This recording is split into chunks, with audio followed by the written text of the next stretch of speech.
In the slums of the Hidden Leaf, a boy no one knew begged for scraps, his bony hands extended towards strangers. Just a few coins, please. Anything to survive another day. A merchant spotted him and kicked him hard in the ribs, sending him crashing into the filthy dirt. It hurts. I can't breathe. Blood from his mouth dripped onto a fallen ramen bowl, staining the noodles red. Kotaro gasped, clutching his side. Then he saw a shadow fall from the rooftop. A single porcelain Anbu mask dropped silently onto the ground beside him, cracking the dust. The voice was cold, feminine, and echoed through the alley like a death sentence. Found him. Before Kotaro could react, the Anbu agent was upon him, dragging him into the shadows. Sakura shoved Kotaro into a dark alcove, her mask inches from his face. This letter is from the Hokage. He wrote it knowing he would die. She thrust a sealed scroll into his hands with a final command. Run. Find Master Akira at the northern peak. Then she was gone, leaving him alone with a pounding heart and crumbling world. Kotaro tore the seal. Inside, the Hokage's handwriting was fragile yet urgent. If you are reading this, I am dead. You are my son. The village elders murdered me to stop you from inheriting. Find Master Akira at the northern peak. My father. All this time? The words imprinted on his soul. He was the Hokage's secret son, and now the hunted heir. With the letter pressed to his heart, Kotaro sprinted toward the village's edge, shadows wrapping his escape. Shouts erupted behind him as the elder loyal guards spotted his fleeing shadow. Stop that beggar. By order of the elders. Kotaro ducked under a swinging blade and threw himself through the half-closed main gate, tearing his sleeve on the iron. I can't stop.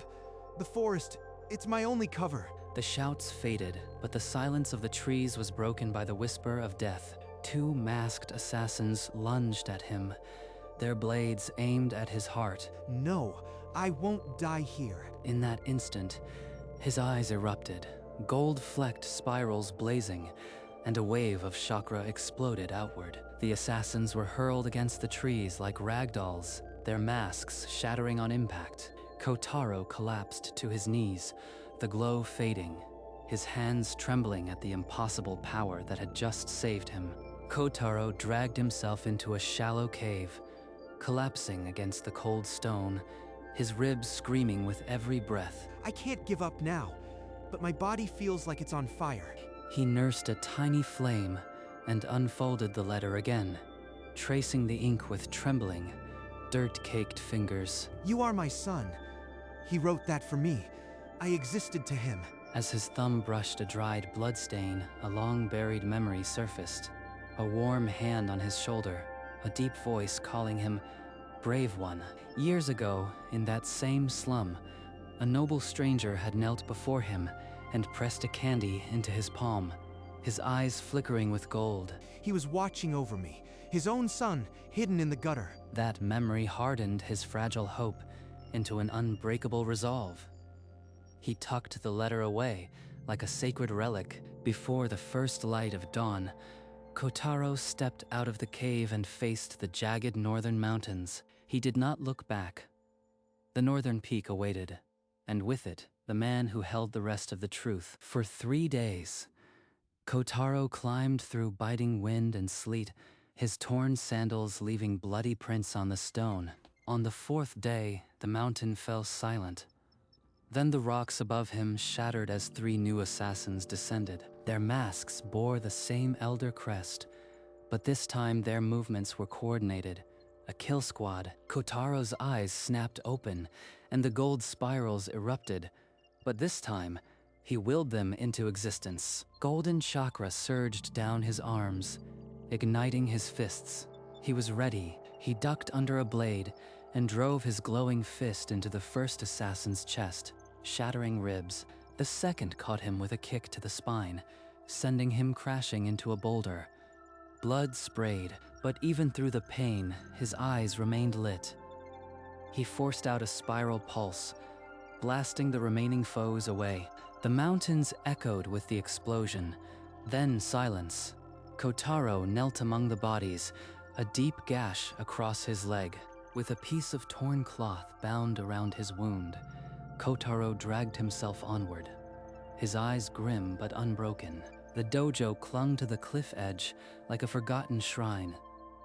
Kotaro's leg gave out as he stumbled through the gate. Who sent a half-dead child to my door? Kotaro thrust the blood-stained letter into Akira's calloused hand, his voice cracking but loud. Akira's face tightened as he read the Hokage's final words. For a long moment, he said nothing. This letter can be forged. Stand up and prove you are not a beggar looking for pity. Kotaro forced himself upright, every muscle screaming, and met Akira's glare without flinching. I am Kotaro, son of the dead Hokage. I'll crawl through hellfire to avenge him. Train me or kill me where I stand. Akira's knuckles whitened, but a flicker of respect crossed his stony face. He turned his back. Then you can die inside. Don't bleed on my floor. Kotaro crossed the threshold and collapsed onto the wooden planks, the door sliding shut behind him with a heavy thud. Get up, boy. The mountain won't wait for your exhaustion. Akira ordered 100 push-ups on the cliff edge, and Kotaro's arms screamed in protest. I won't stop, not after coming this far. Next, meditation, to sense the chakra within. But Kotaro's mind was a storm of pain and doubt. You are fighting yourself more than any enemy. Quiet your mind or you'll never unlock your true power. It feels impossible, like trying to hold smoke, but I can't give him an excuse to throw me out. Days blurred into weeks. Akira pushed him relentlessly. Footwork drills, chakra leaves, and punishing sparring sessions. Kotaro's body became a canvas of bruises, but he never asked for rest. He just got back up. He hasn't broken that stubbornness. It's his father's. Each night, Kotaro collapsed on the floor, but his eyes still gleamed with that unyielding flame. Defend yourself, boy. Today, no holding back. Kotaro lunged, fists blurring. Akira ghosted past, voiceless, a deeper taunt than words. Is this the limit of a dead man's son? Pathetic. He's right, but I refuse to be nothing. Golden chakra exploded, and Kotaro's fist rocketed forward, but Akira caught it like a leaf. This is the Hokage's bloodline, wild and deadly. It will gut you from the inside without control. My father's legacy, but it's a fire that burns both ways. Every trace of chakra obeys your mind, not your anger. Control it, or you are already dead. Training became a battle of stillness. Kotaro held a leaf on his forehead for hours, his body trembling, but his will unbroken. That night, by the fire, Akira watched the leaf finally hold steady on his student's brow. The first spark of control. The next morning, Akira led Kotaro to a lone boulder and ordered him to channel chakra into a single spiral pulse. I can feel it building, like a tide inside my veins, straining to escape. Golden energy crackled around his fist, then exploded forward, carving a shallow crater in the rock. Did it work? The crater is so small. It's a crude imitation, but it's yours. Now again, until your bones remember. That evening, as they ate, Akira stared into the fire and spoke of the Hokage's final weeks. He knew the shadows were closing in, but he trusted too many wolves in sheep's robes. Who betrayed him? Give me a name, Master. Names are poison. Not until you are strong enough to swallow them without dying. Silence fell. Kotaro's knuckles whitened around his bowl, the unanswered questions burning hotter than the flames before him. Enough. You want a name? It was his protege, the man who now wears his robes. Ren. Ren, the man the whole village is about to crown. He killed my father. Kotaro's chakra erupted, uncontrolled. The ground cracked beneath him, and the fire roared into a pillar of gold. Stop. This is what I warned you about. Raw power without direction will only destroy you. You hate Ren? Good. Channel that fire into your fists, your spear, not into the air. Akira forced him to pour every ounce of fury into the boulder again and again until the crater became a chasm. Ren's inauguration is in 3 months. By then, you'll be ready to tear his throne apart. 3 months. I'll carve this name into my bones. Ren will not see a fourth sunrise as Hokage. That night, Kotaro did not sleep. He attacked the boulder until his knuckles bled, and the sun rose over a boy reforged in hatred. Akira spent the final days teaching Kotaro Spiral Ascension, a chakra spear that could pierce even the Hokage's barrier. Kotaro channeled all his hatred into the technique. The air screamed as the blast tore a distant boulder in half. You've learned to kill. Now you must learn why you carry a blade at all. From his pocket, Akira drew a faded headband. The metal plate scratched, but the leaf symbol still proud. Your father gave me this. Today, it's yours. Wear it to honor him, not just his death, but his life. His hands are shaking. Master, you really are just an old man who loved my father. Kotaro tied the headband around his forehead, the weight grounding him. He bowed until his head touched the earth. I'll stop Ren. I'll bring the truth to light, and I'll protect those who can't protect themselves. Remember, Kotaro, the village's real enemy is the shadow within, not Ren's face. Now go. Kotaro tightened his headband and descended the mountain. The path to revenge and redemption lay before him. The forest thinned into familiar roads. Kotaro walked alone, the headband pressing against his brow like a vow. Father, I cursed you for leaving me. Now I only curse the one who sent you away.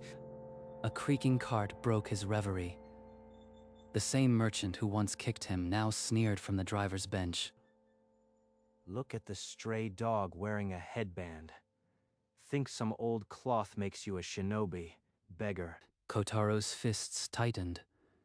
The spiral chakra stirred, his eyes prickling with golden heat.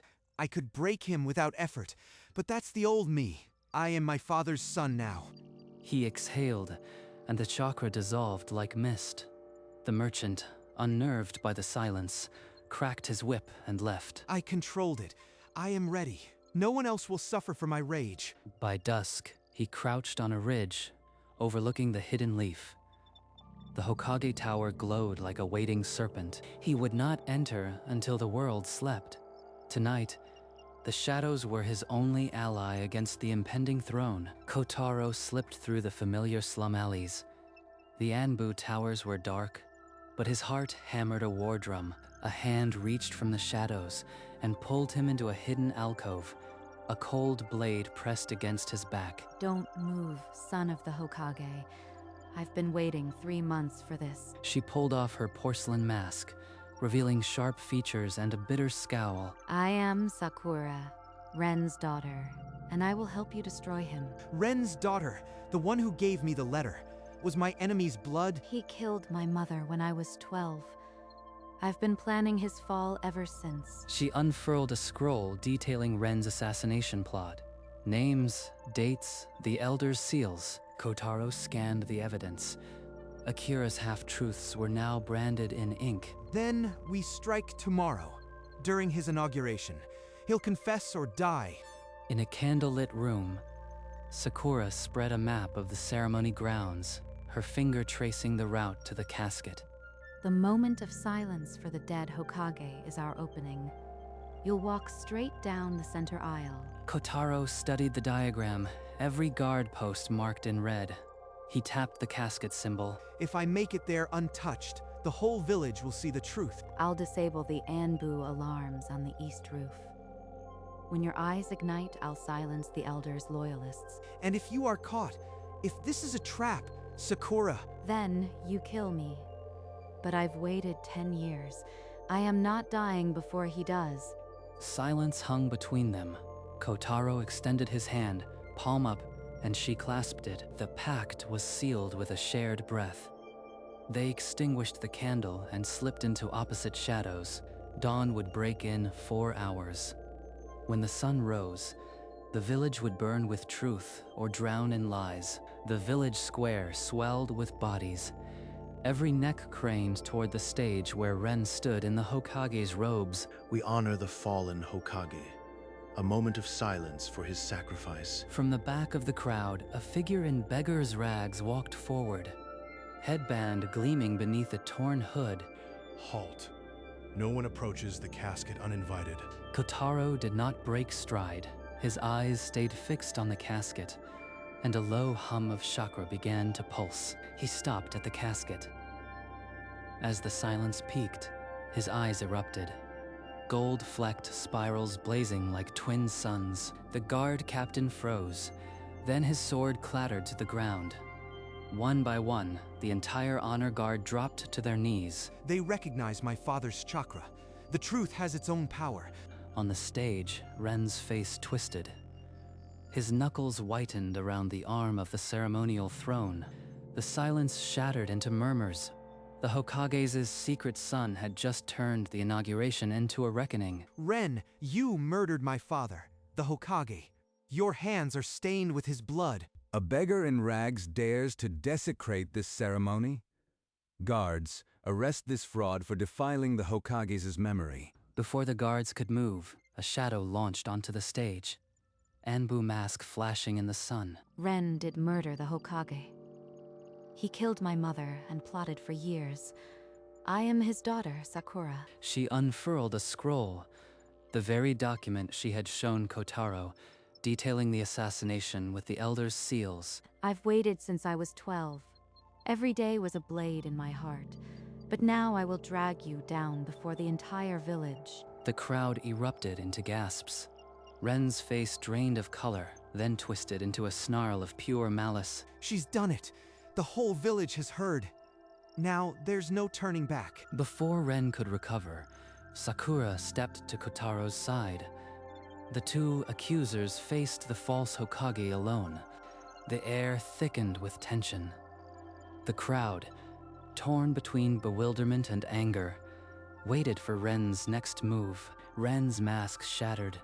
With a roar, he summoned a tidal wave of shadow chakra, black tendrils whipping toward the two accusers. I'll cover you.